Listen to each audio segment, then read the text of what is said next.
And away we go.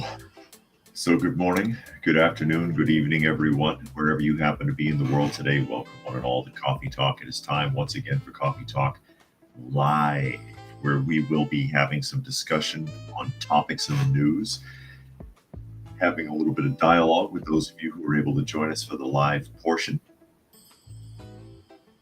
And of course, you can find us if you're looking for us, if you're listening somewhere else on YouTube, on Coffee Talk, and on Prepper University. And the monikers for that are at Coffee Talk Live and at Prepper University. You can also find me on X at Coffee Talk Chat, as well as fistfulofradio.com, podcasting out of Atlanta. And as always, I do try to keep up with the comments section and read as many as is reasonable. So I'll say hello to those of you who have joined us for the live portion so far. I see Donna Beaver is here. It says, remember, thumbs up, like, and share. Absolutely, if you don't mind. Helter is here. Dragon is here. Brian is here. No felines. No felines in the room. They've all abandoned me. There was a couple sitting around, but they took off. So we'll see if they pop back in or not. We'll see if they pop back in or not as we get ready to jump into the realm of the ridiculous and take a look at what is going on in our world today. And we'll start off, of course, with everyone's favorite nominee, everyone's favorite presidential nominee, Kamala Harris. Yes, of course. Newsweek article. Kamala Harris gets stuck on repeat in teleprompter glitch. This did happen.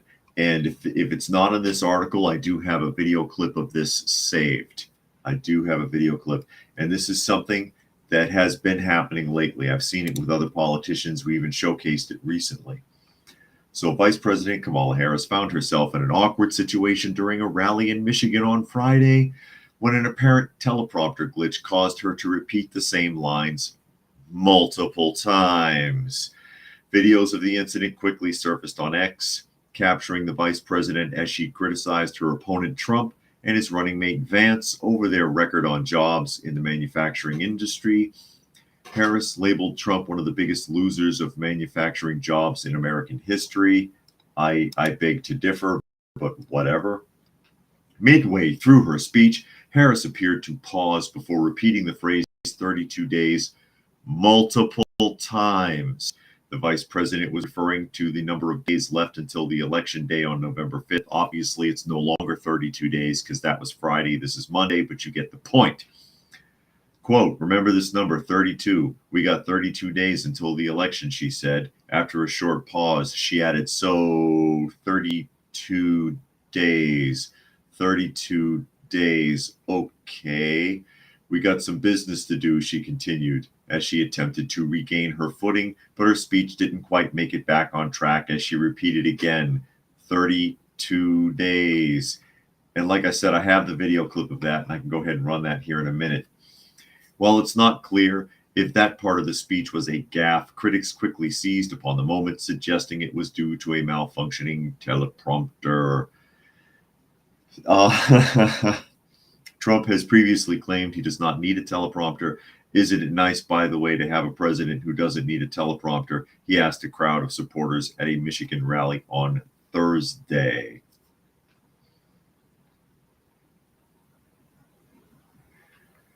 Before his remark, Trump was midway through a speech where he allegedly had two teleprompters in front of him when he told his supporters the teleprompter just went out.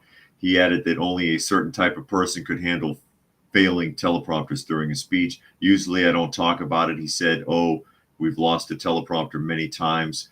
The worst is the wind. I was in Ohio for Bernie, Montreal. It was 45 minutes or an hour, 45-mile-an-hour winds. These things were blowing like flags. You felt like a drunken sailor, in all due respect. And so he went on and on. And that's what you would expect a seasoned orator to be able to do.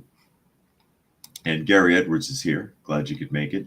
A seasoned orator should be able to continue on without the teleprompter and not need it at all. Not needed at all. And again, this is not the first time that I've seen something like this with a politician. I've showcased this type of a gaffe before, and it's really kind of sad. Jane says they heard Musk was at Trump's last speech in Butler, Pennsylvania. Yes, I believe he was. Helter says she has no real principles or thoughts. It's all script reading. Gary says puppetry, and that's Life has joined us.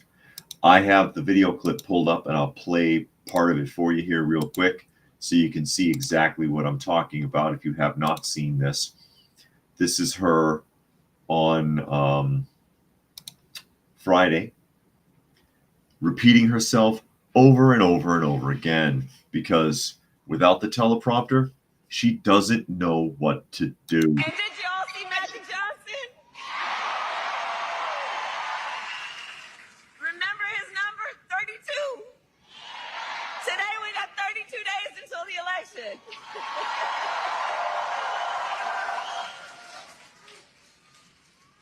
And there it goes. So 32 days. 32 days. Okay, we got some business to do. All right. 32 days. Yeah. And we know we will do it.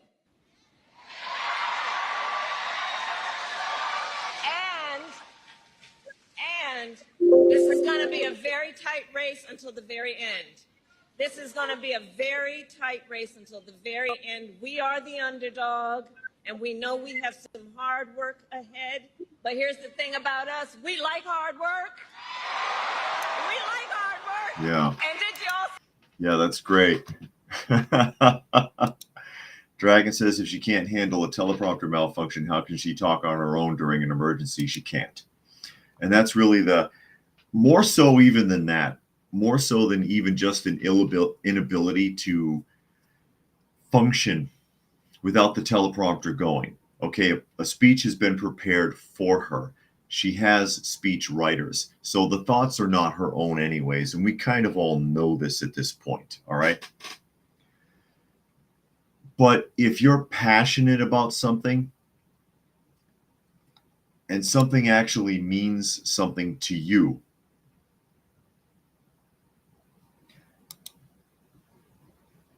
then you can talk about that subject.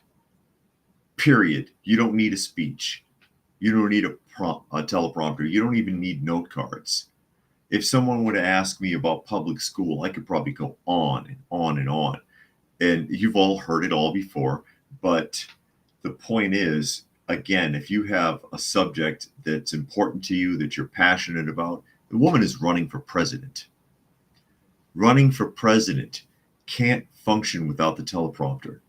Wouldn't know what to say without speechwriters and coaches. That's frightening. It basically tells me that she doesn't even know the subject or care about it. She must not even care about the subject. Doesn't even care. This is what I'm going to pretend to care about. And I'll go on and on and on. Baki wants to know, is there anyone on the left I do agree with or like? Well, I don't know, because I never see anything positive coming from that direction. I just, and again, that's not giving a pass to Republicans, because there's corrupt Republicans also. But it seems like every story I open up with corruption, misappropriation of funds, some kind of sexual misconduct, whatever the hell it is, they're all freaking Democrats. It's crazy. And, I'm sure there's Republicans doing this stuff too, but at least they're smart enough to cover it up. I don't know. And that's not giving them a pass or an excuse. I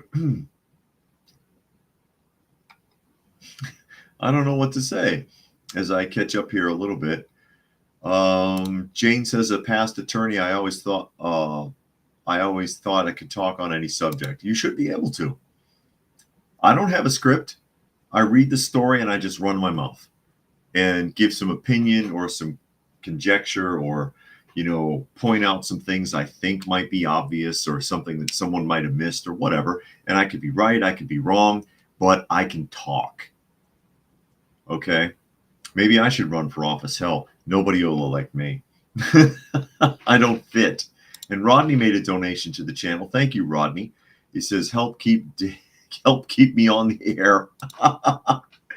Well, there's got to be some incentive coming from somewhere, because it sure doesn't come from ScrewTube. I'll tell you what. Baki says, if someone asks about martial arts, I'll talk for hours. I could talk about that too. I used to be into that. And that's life. You sure it's not Biden and drag? I hope not. Jane says, I'm going to write her a letter and give her suggestions as a fellow American. I bet. As I wrap this up, Gary says, what do you think would happen if a candidate went off script about UFOs? Jimmy Carter tried that, and see where it got him.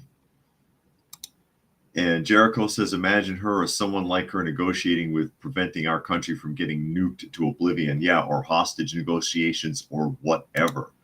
Rodney says, no one paying attention would vote for the Democrats in this election unless they're malicious. And Kimberly has joined us here today. Glad you could make it today. Yeah, and Jane says, keep David on air to open his pie hole. Yeah, pie hole. That's it. You sound like Mrs. Slocum.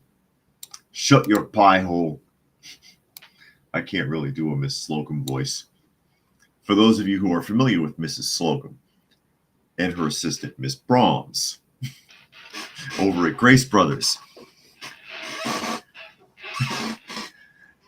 She shut your pie hole or I'll bat you round the ear.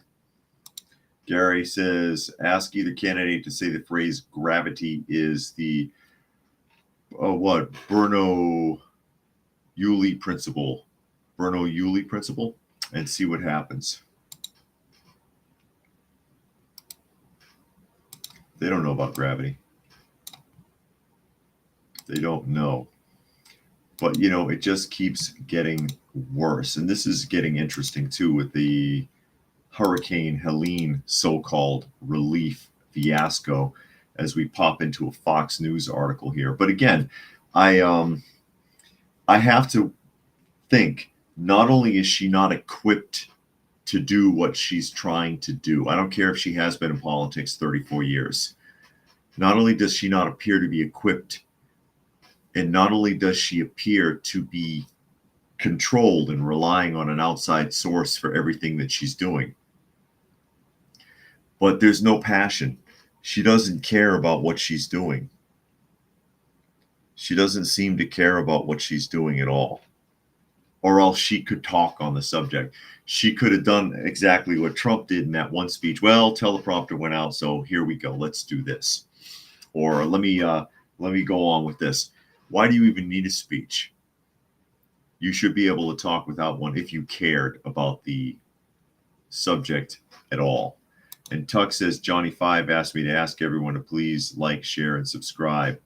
Johnny 5 or Johnny 7? Or Joe 90? Who knows who Joe 90 is? Fox News article. Harris slammed for pledging millions to Lebanon. Because we got to help the Lebanese now, on top of everything else, right? There goes more of your tax dollars. Who donates money to the United States?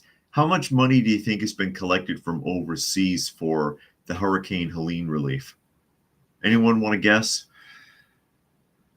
Harris slammed for pledging millions to Lebanon as North Carolina suffers. And I got something additional to say about that in a minute. Users on social media took aim at Vice President Kamala Harris after the Democratic nominee took to X to pledge millions of dollars in aid for Lebanon. At the same time, residents of North Carolina struggled to recover from Hurricane Helene. The post came in response to Harris pledging Saturday to send $157 million of, quote, additional assistance to Lebanon, which she argued is facing an increasingly dire humanitarian situation. Of course they are. They're at war. You want to prop them up like the Ukraine and pay for them for the next 10 years? And notice the, quote, additional assistance. We've already been giving them money, in case you didn't know. I'm concerned about the security and well-being of civilians suffering in Lebanon and will continue working to help meet the needs of all civilians there. If anyone in the Middle East cared, they would be doing it. But, they don't and they're not going to. And why should they when the United Nations and the United States are going to pay for everything? The vice president said, adding that the money would go to essential needs, including food, shelter, water, protection, and sanitation, to help those who have been displaced by the recent conflict. Users on social media were quick to slam Harris for the post, arguing that many North Carolina residents are struggling to recover from Hurricane Helene and that the money would be better spent on those relief efforts. And I have to agree. Always take care of your own first. Always take care of your own first. Always. Gary says, what if the Secret Service's real mission was to stop a politician cold if he or she decided to spill the beans about verboten topics? I don't know. Jane says, no one gives us anything, so sick of money giving away to certain countries. They never give Africa anything, or the Eskimos. Eskimos cheat. I remember an expose years and years ago about the Eskimos, the indigenous people, the Inuits in Alaska are the only ones allowed to hunt walrus, okay? And it's because from an indigenous perspective, they're allowed to hunt walrus because it's traditionally eaten by Inuit.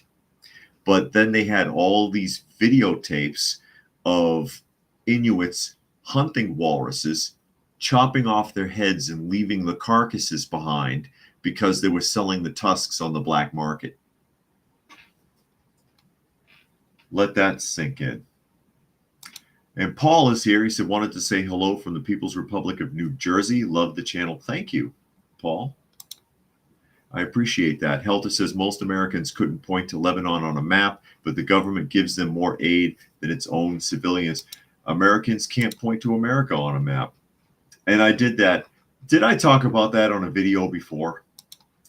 I did that, and I was just being sarcastic at the time, and then I felt bad afterwards because it was a map of the United States, and I challenged a student, junior high age. Okay, this person, I don't know, 13, maybe, 13 years old. Find the United States on the map. Can you find the United States on the map? And it was a map of the U.S. The old pull-down maps, like I don't think they even use them in public schools anymore, do they? Some of you might remember. And they looked and looked and looked and couldn't find it. And then I'm standing there like, oops, I better explain. Okay. This actually is the United States. It says the United States right up on top there. And this is a map of the United States and so on. God help us. Fluke Man is here. Glad you could make it. But she is being rightly criticized for pledging money to Lebanon on top of all the other money we throw all over the world. And we got trouble right here, right now, which should be focused on. And I watched a video, I want to say it was on Sunday, and it was a truck driver, a freelance over-the-road driver, and he was saying, hey, something is really, really wrong right now in North Carolina with the whole hurricane relief. And not to be morbid, but storms like this are bread and butter for an over-the-road driver like myself, somebody who works independently, an independent driver who does pickups. And you have your pickup boards, and he showed on his computer the pickup boards, right? And there's nothing scheduled for North Carolina because normally after a storm, there's lumber and water and MREs and all sorts of stuff, truckloads of blankets, whatever. to be brought into the disaster zone. All right. And a lot of it is government contract or through FEMA. And he's like, there's nothing on the boards. And I'm not trying to look like a conspiracy theorist, he goes on to say, but there's something really wrong with that. And I've never seen that before. Never. Why isn't anything coming in to help these people? And again, that was on Sunday. That's a good point. And I wish I had saved the clip because although if I showed it, I'd probably get in trouble because I keep getting copyright strikes. Donna says they saw that video. Okay. Thank you, Donna. Something is really wrong. While FEMA says that they're broke, we read the story last week that it was tied to the so-called migrant crisis, aka migrant industrial complex.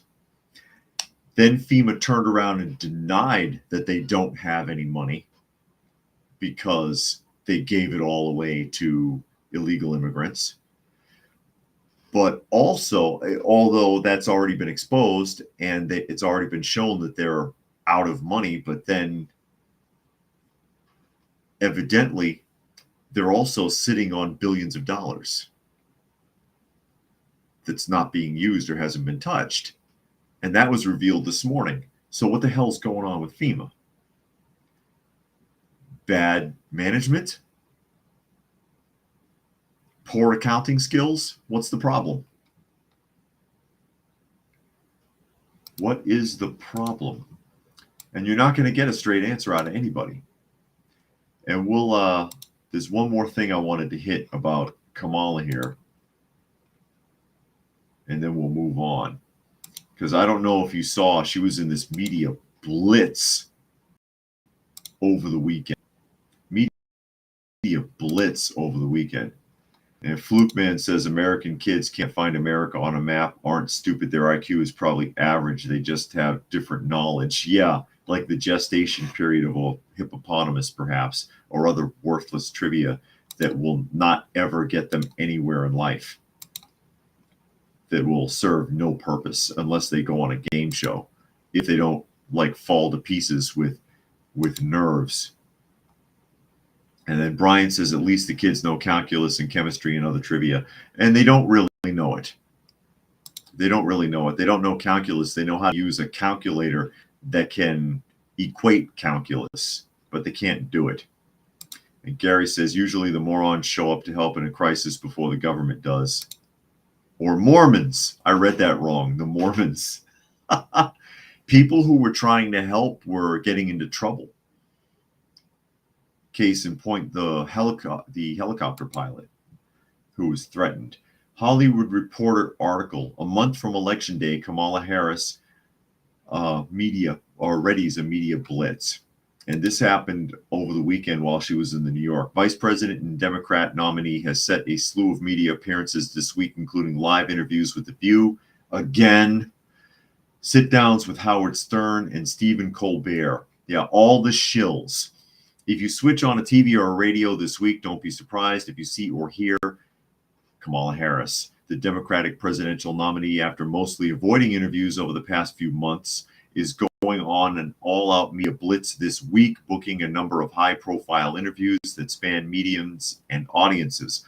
On Sunday, Harris is scheduled to appear on the popular Call Her Daddy podcast with host Alex Cooper. I never heard of that podcast. I know who Alex Cooper is, but I didn't know he was doing a podcast. Expected to speak with the Veep about reproductive rights. No shit. Does she ever talk about anything else? On Monday, Harris is set to appear on a special primetime edition of CBS News Magazine 60 Minutes with Bill Whitaker, grilling the candidate about her plans if she wins next month. I'm pretty sure that she's not going to be, quote, grilled about anything. And that interview is already taped and edited over this weekend. So, yeah, it's already been fluffed up to make her look pretty. On Tuesday, Harris will make the rounds across New York City with a live morning appearance in studio on ABC's The View. Yeah, that won't be one-sided at all. Followed by a live interview with Sirius XM star Howard Stern. And later in the afternoon, she'll visit CBS's Late Show with Stephen Colbert, her first late night appearance since securing the nomination. And we all know what's happened with Howard Stern. Howard Stern is modern Howard Stern versus the Howard Stern everybody remembers are complete polar opposites. Complete polar opposites. The guy's a phony. Always has been, and I'll get into that in a moment. Thursday, Harris will travel to Las Vegas, where she will participate in a Televisa Univision town hall meeting by Enrique Acevedo. Okay, so there we go. She's going to run around all over creation and do radio and TV blitz all this week in all the safe spots. All the safe spots, because none of those people are going to hardball her. None of them. None of them are going to ask any tough questions, and they already said her main topic of discussion with Alice Cooper apparently is going to be reproductive rights, and I'm not the least bit interested in hearing any of that rhetoric. That really seems to be her only talking point. Honestly, as I catch up here a little bit, Sven says in a sex vlogger's interview, is that what that is? I have no idea. I've never heard of that podcast. And Tuck says migrant industrial complex. Yeah, I should put it on a t-shirt because it sure is huge money. Huge money. Helta says a lady who asked how she felt about Harris said it perfectly when she said the country should not be run by a head of lettuce. Oh, that's cute. Donna says I'd like to tell FEMA to take their broke ass home and get out. And Brian wants to know if I know a YouTuber called Timcast. I don't think I've heard of that person. I don't think I've heard of it. And Jane says, do you know Howard Stern wears a black curly wig? Well, he did at one point have, I've seen him with a shaved head in drag on his live cable shows. He looked pretty nasty, actually. But the thing with Howard Stern, the shock jock, and I'll say whatever I want, and he rode that for a long time, being really raunchy and nasty and cruel, quite frankly. And I dare you to stop me, and I'll say anything I want and all of that, right? For years and years and years, up until, and I don't remember the name of the singer. I believe she was Puerto Rican. She was a singer, and she was murdered by her manager. This was years ago, okay? Murdered by her manager in front of a motel over a dispute because the manager was caught misappropriating funds from the singer and her family. Shot her to death at a motel, okay? Shot her to death, and they knew it was the manager because when the police arrived, she was still alive, but she didn't last long enough for the ambulance crew to get her to the hospital, okay? Someone knows who this singer is. I cannot remember her name.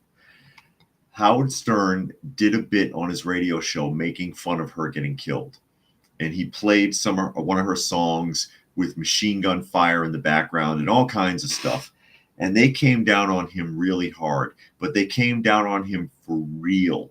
For the first time, the producers were like, Howard, that was too much. That was too much, and you're going to apologize. Donna says Selena. I think you might be right. Kimberly says Selena. I think you might be right. Yeah, Mexican. Was she Mexican American? I thought she was Puerto Rican. I could be wrong, Tuck. I could be wrong. But the producer said, because he'd been threatened before, that was it. And we're going to take you off the air until you apologize. And he crawled like a bitch. He did. I'm so sorry, and blah, blah. So much for the shock jock. That's the real Howard Stern. And he's an old woman now. He's an old woman now. He really is. He realized that he couldn't run that gambit anymore. And even though there's still a lot of raunchy, nasty stuff that he does and talks about, there's a much softer edge to it, because he doesn't want to get in trouble again and he wants the money to keep rolling in. The guy is worth a fortune. Let me see, Howard Stern net worth, just out of curiosity. I know I'm all over the place here, right? $650 million. $650 million, it says. Let me pull that up for those of you who can see. Is that it? Yeah, there you go. And Jericho says Sale Daddy 1 is a good YouTuber. I actually don't watch a lot of YouTube, so I'm not familiar. And D'Lo says he just got the notification. Gosh. And Jane says, did Wendy Williams used to work on his radio show? Not familiar. I'm not sure, because I never really got into it. I never liked it. I listened to it a couple of times. I didn't care for it. And Tuck says, never heard this story, but I'm not surprised. He's definitely a scumwad. But yeah, he always went with that. That he was, you can't tell me, and I'm gonna, you can't back me down. He crawled when he found out the producer was really gonna pull him if he didn't make a public apology for making fun of her. And League is here. He says, if someone got called a bitch, I'm here for it. Yes. And Monkey is here. Glad you could make it. And I'll put that up there for Fluke Man. I don't know if I can ask that question. Oh, man.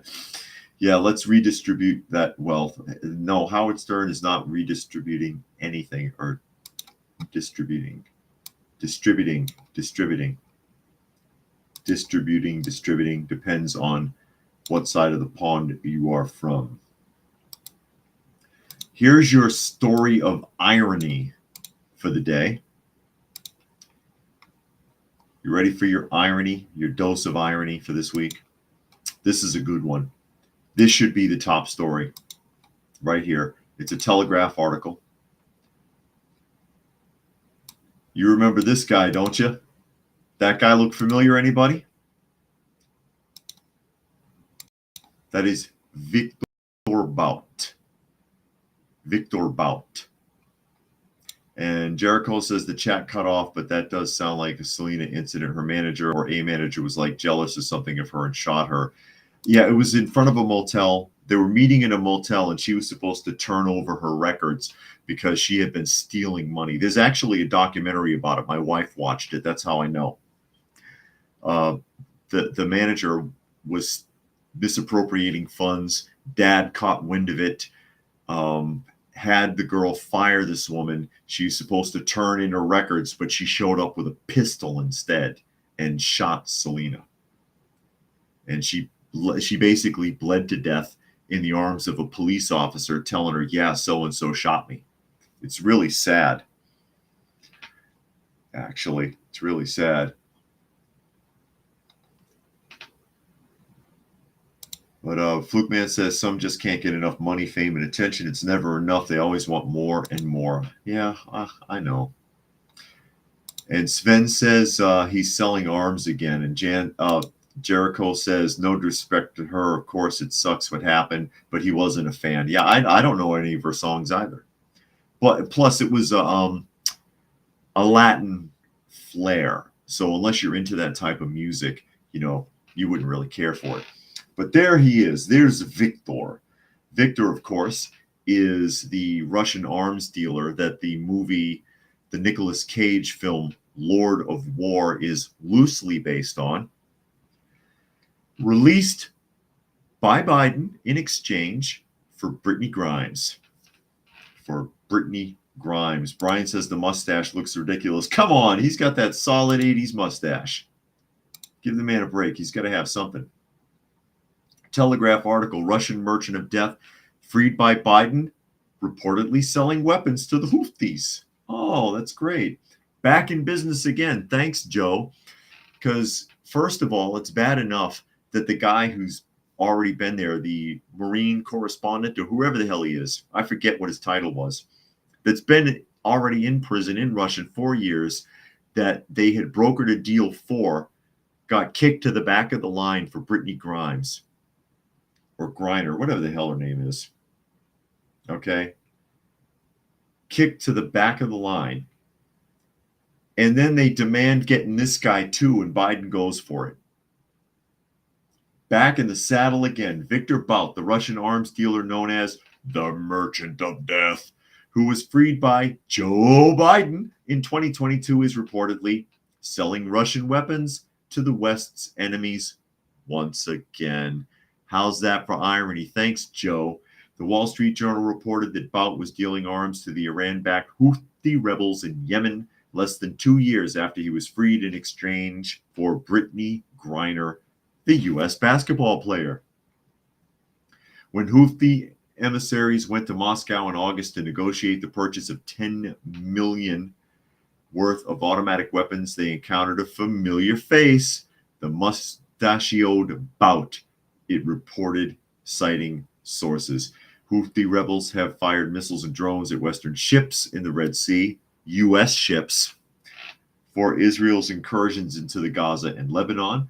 Reports in September said Russia had negotiated deals to transfer anti-ship missiles to the Houthis. However, the Wall Street Journal reported that the deals involving Bout were restricted to small arms. That was primarily his specialty, though. That was his specialty, I believe. The Wall Street Journal also reported quotes of people familiar with the matter, and that Bout had brokered the arms deal with 2 Houthi representatives who had traveled to Moscow under the cover of buying pesticides and vehicles and visited a Leda factory. The sources added that they didn't know if Bout was acting directly for the Kremlin or just with the Kremlin's tacit approval. And here he is. That's a recent photo. Glad to see he's working again. It's nice. It's good to hear. Monkey remembers seeing the Selena documentary in Spanish class in public school. Really? Really? And Tuck says he liked her voice, didn't know more than 2 songs. Yeah, I couldn't tell you one. I couldn't tell you one. Kimberly says that's an 80s porn stash, not that I would know. Oh, shame on you, Kimberly. That's back when having a thick facial hair was masculine. Now a man bun is apparently masculine. Preparedness made a donation to the channel. Thank you, Preparedness. He said, showing some love. I also have a prepper channel if you can swing by. Okay. So Preparedness HQ has a prepping channel if anybody wants to take a look. Check it out. And Sven says, the mustache, yeah. He with his mustache, made in America. Yeah, indeed. Indeed.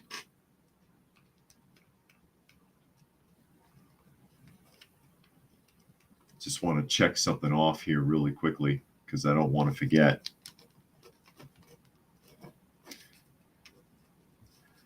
As we move right along, Flukeman says, I hope the guy got sent to the back of the line won't feel betrayed and just spill the beans. He does. He was actually really upset that he got bumped because he had been in negotiations. And he was the one that was supposed to be up next. He was up next. And they had negotiated for his release. He had been there for years already. I don't remember his name. And he gets bumped for Brittany Grimes or Griner. And then they add this guy too. And now he's out there selling weapons to our enemies again. Just like that. Just like that. And Urban Angst is here. He says, listening in the background.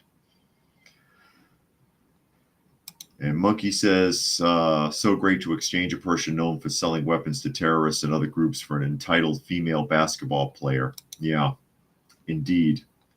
Indeed. Is she a female? Don't get me going, because a lot of people speculate about that. A lot of people speculate about whether or not that's actually a female. Plus, the reason that she was so famous is A, she mocked the United States relentlessly, which she no longer does. She no longer does, but she used to mock the United States relentlessly. She's a lesbian in a lesbian relationship, and her, quote, wife had a baby. Who did that? How did that happen? How did that happen? Did they hire a guy? Did they hire some dude? Pick up some dude in a bar? We want a baby. They could find somebody. And Sven suggests that Griner is a dude and that he did it. Who knows? Who knows? Washington Post article. While everybody is so scared of Russia, China hacked major U.S. telecom firms in apparent counter-spy operation. Chinese hackers have breached at least 3 major U.S. telecommunications providers in what appears to be an audacious espionage operation, likely aimed in part at discovering the Chinese targets of American surveillance, according to U.S. officials. The investigation by the FBI, U.S. intelligence agencies, and the Department of Homeland Security is in its early stages. The full scope of the compromise and their impact is not yet known, said the officials, who spoke on the condition of anonymity. Of course, I would speak on anonymity because God forbid you're a whistleblower, they'll bury you nowadays. Spokespeople for the agencies declined to comment. Biden has been briefed on the breach, and he's already forgotten what was said. News of the compromise and potential counterintelligence effort first reported by the Wall Street Journal. So the Wall Street Journal does occasionally actually present real news. Comes as Washington and Beijing are seeking to keep their competitive relationship from veering into conflict. The Biden administration views China as its most consequential strategic challenge, as it seeks to rival the United States economically, militarily, and in terms of influence in the developing world. Officials said that the breach compromised the networks of companies including Verizon, AT&T, and Lumen, 3 of the country's largest investment service providers. And Verizon had another crash too, by the way. Another one. The list is probably longer, as the hackers have been in the systems for months, according to officials. All 3 companies have declined comment. Yeah. A U.S. Secretary official acknowledged the significance of the breaches, but noted that it's going to take a little bit more time to figure out the scale of the intrusion and what information was obtained. And then when they find out, they won't tell you the truth anyways. One apparent target is information relating to lawful federal requests for wiretaps, according to U.S. officials.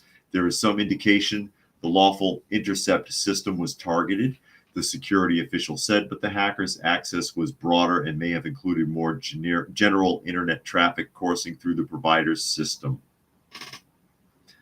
There are indications China's foreign spy service, the Ministry of State Security, which has long targeted the United States for intelligence, is involved in the breach. Officials internally are referring to it as having been carried out by an arm of the MSS known as Salt Typhoon, a moniker given to the group by Microsoft, which monitors Chinese hacking activity, but they caution that there is no official attribution as of yet. As of yet. Jericho says must be one of the millions of jobs he got back in the economy. Okay, as we catch up here. Jane says Brittany was female and transitioned to a male body and brain. I have no idea what's up with Brittany. Although I can see where a lot of people are confused. If you've ever heard Griner talk, has a very abnormally deep voice. Flukeman says, I'm sure Biden will release the arms dealer if he just says that's his bread and butter. He gets caught again. Rodney says use encrypted apps. Signal is decent and its code has been well audited. Spying scumbags don't need to know your every communique. Indeed. But this is what's going on in the world. They're hacking us, hacking them, hacking us. Basically, it's a vicious circle. It's like weight loss. Ask Oprah about it. Oh man. And I wanted to get back to Tina Peters really quickly. And we talked about Tina Peters last week because Tina Peters, of course, was the whistleblower targeting Dominion voting machines that was just sentenced to the maximum penalty of 9 years in prison for being a whistleblower or trying. And that's Tina there in the photo, who I believe is about 70. I think she's like 70 years old. So she's sentenced to 9 years in prison. At that age, I don't know if she can handle that. She probably will die in jail. I don't see her being 80 years old and getting released. That's a death sentence for speaking her mind, for being concerned. And this article, let me see here. Washington Examiner article, Colorado judge who sentenced election denier Tina Peters to prison is now receiving threats. And that's what this particular story is about. Rural Colorado County Courthouse beefed up security Friday after threats were made against staff and a judge who sentenced former county clerk Tina Peters to 9 years behind bars and admonished her for her role in a data breach scheme catalyzed by the lie that the election was stolen from Trump. Okay. And of course, she thought she found a problem. And Rodney says whistleblower protections are clearly not worth the paper they're printed on. Nope. No, they're not. I wouldn't want to do it. And I've been a whistleblower in the past and gotten in trouble for it. They don't want to hear the truth. And then you're the guy who blabbed. So they don't want to hear from you either. She thought something was wrong. She got some information from Dominion, which was later erased. So there was no confirmation to verify that it was indeed from Dominion. And the judge threw the book at her. He dressed her down in court, insulted her, and sentenced her to the maximum that he could get away with, which was 9 years in prison. And like I said, I think she's 70. I'm pretty sure she's like 69, 70 years old. She's not gonna make it the whole stretch in prison. I can't imagine.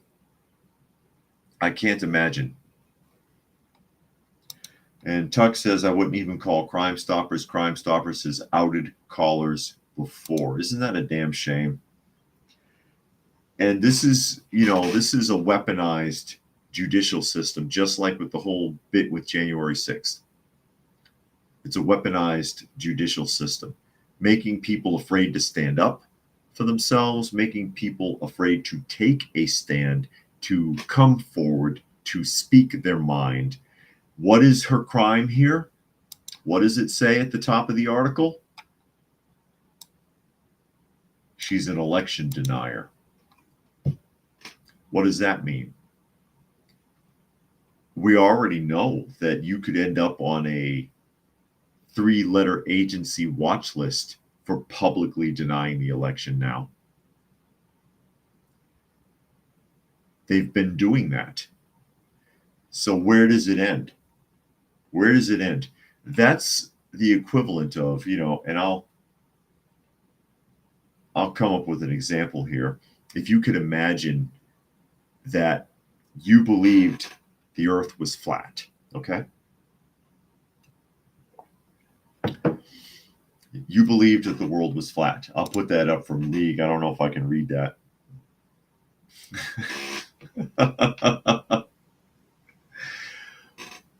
And you put out a video or you went on the news and said, yeah, the earth is flat and I have all this proof.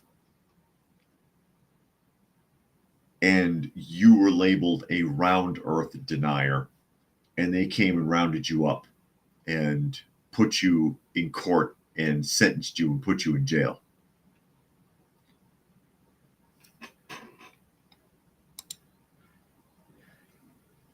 And the thing about it is that when they go that far, when they take it this far to shut somebody up, it lends credibility. Because if I believed in a round earth and they started arresting and prosecuting flat earth conspiracy theorists, wouldn't that make a lot of people sit there and go, wow, maybe the earth is flat? They're trying to shut them all up. Those guys keep disappearing. It makes you suspicious when they go this far to shut people down. Rodney says lawfare is an attack on civilization.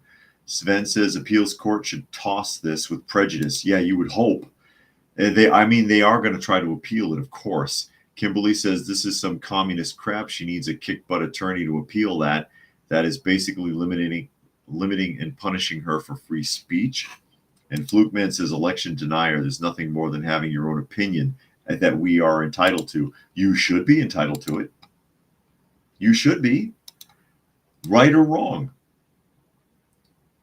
And I'll tell you, I don't believe the earth is flat. Okay? I don't believe it's flat.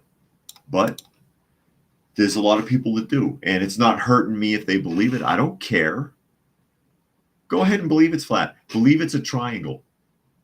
Flat earth is out. That's old hat. We're going to believe it's a triangle now. How about oblong earth? Donut earth. Hey, donut earth with a big hole in the middle. Come on. I like me some donuts. Oh man.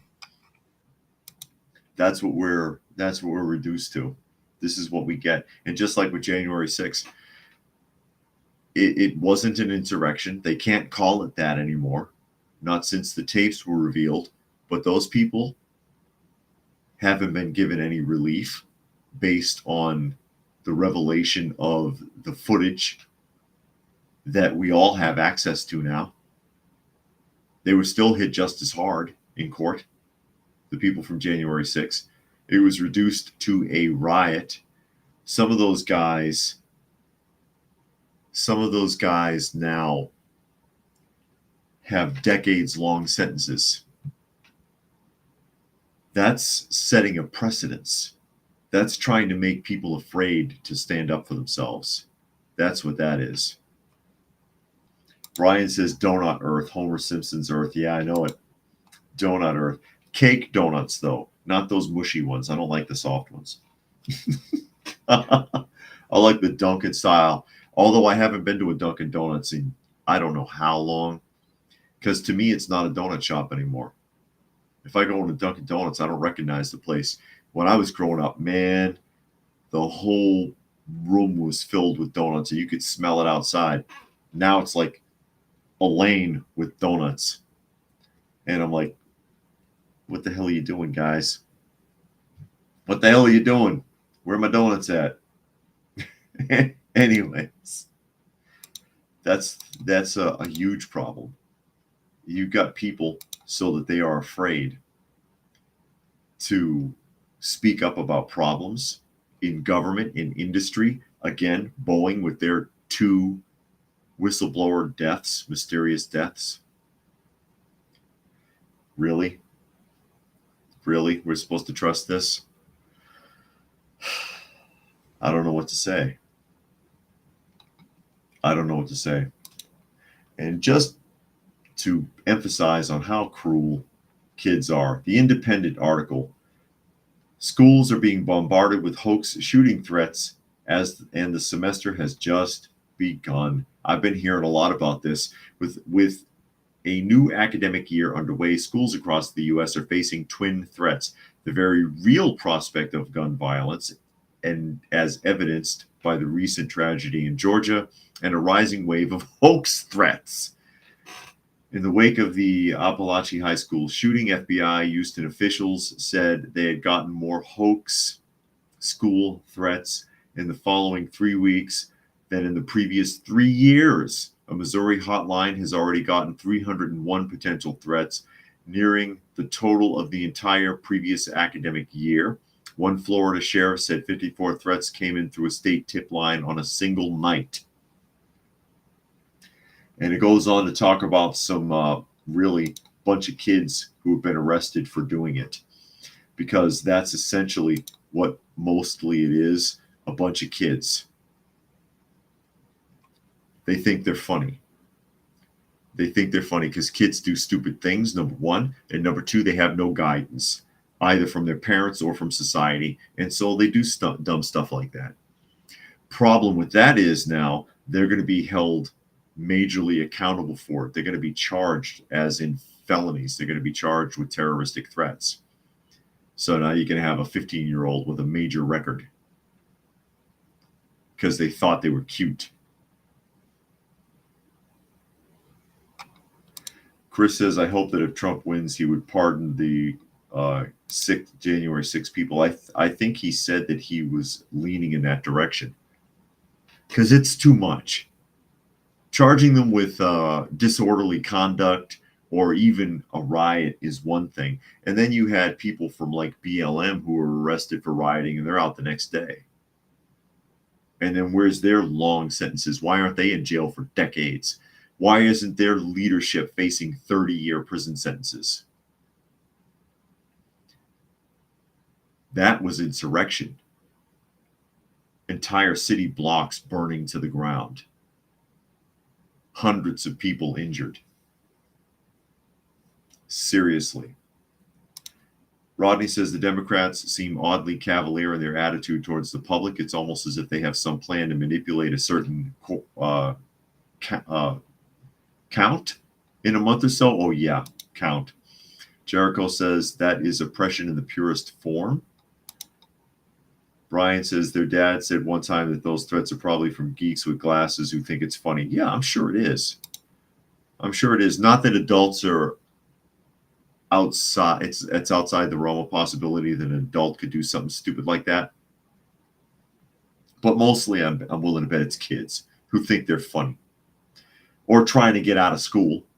Duh, watch me get the school closed, and then I don't have to go. Puck says the FBI needs to stop phoning in for help. You think the FBI is doing it, according to Puck? Hey, it could be hoaxes. It could be hoaxes to rile things up. And then you won't take it seriously when it actually happens. You won't take it seriously when it actually happens. As if they're taking it seriously now, because we've already seen so many problems with that. So many problems with that. Look at the last incident, the one that they had mentioned in Georgia. That mother called the school, spoke to the guidance counselor a half an hour before the incident. And instead of calling school security, which is what he's supposed to do, he walks around in the school looking for the kid. Oh, let me see if I can find him. And then finds the wrong kid because there's another kid with a similar name or something, or the same name. Yeah, oh, somebody's gonna shoot the place up. Let me just wander around, see if I can find this kid. Brilliant. You want to be the first victim, jackass? Seriously? That could have been stopped if he had done his job right. But you know what? He probably didn't take it seriously because he had heard it all before. It's just like with oh God, I can't say it, erasing yourself. I got to be careful because remember what happened a few weeks ago. I used to have a lot of clients make that threat. Okay. How many of them do you think ever did it? When I worked for JJA? Zero. None of them. It's all bullshit. They say that sort of thing for attention. They say it for attention. If they were really going to erase themselves, they wouldn't tell anyone. Odds are they wouldn't tell anybody. There wouldn't be very many signs until it's too late. But they all say it because they will get attention. You got to jump through all kinds of hoops. You got to take them to a tracking center. They got to be interviewed by social workers. They'll have you tied up for days. They do it as a game or they do it for attention. And they're like, no, I wasn't going to do anything. I just wanted to see what was going to happen. Thanks. So he probably heard it all before, but he didn't take the job seriously. But anyway, we are at the top of the hour.